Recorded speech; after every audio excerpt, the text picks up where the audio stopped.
Welcome to our channel. Today we how to backup yarn lock files for reproducible builds step by step clearly. To begin backing up your yarn.lock file, navigate to your project directory in your terminal. Make sure you have yarn installed and that your project is initialized with yarn. Run the command yarn install to ensure that your dependencies are up to date. Next, locate your yarn.lock file in the root of your project directory. To create a backup, copy the yarn.lock file using the command cp yarn.lock.backup.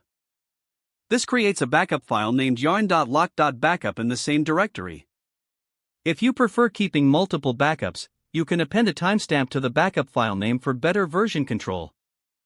For example, use cp yarn.lock.backup $date plus %y%m%d%h%m%s. Now, your backup file will reflect the exact state of your dependencies at the time of backup. You can also automate this backup process by creating a simple script. In your project directory, create a new file named backup_yarnlock.sh.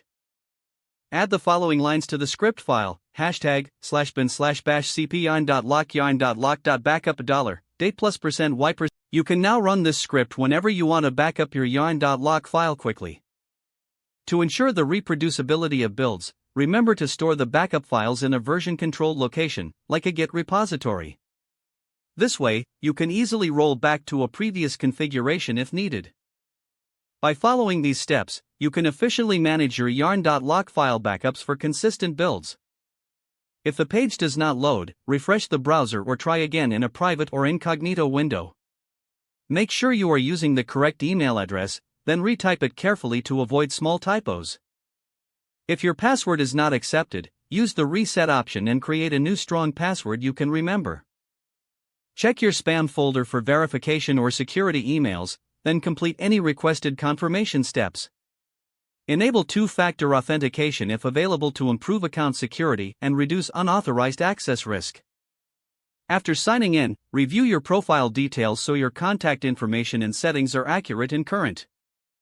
If you see an error message, note it down and try again after restarting your device and internet connection.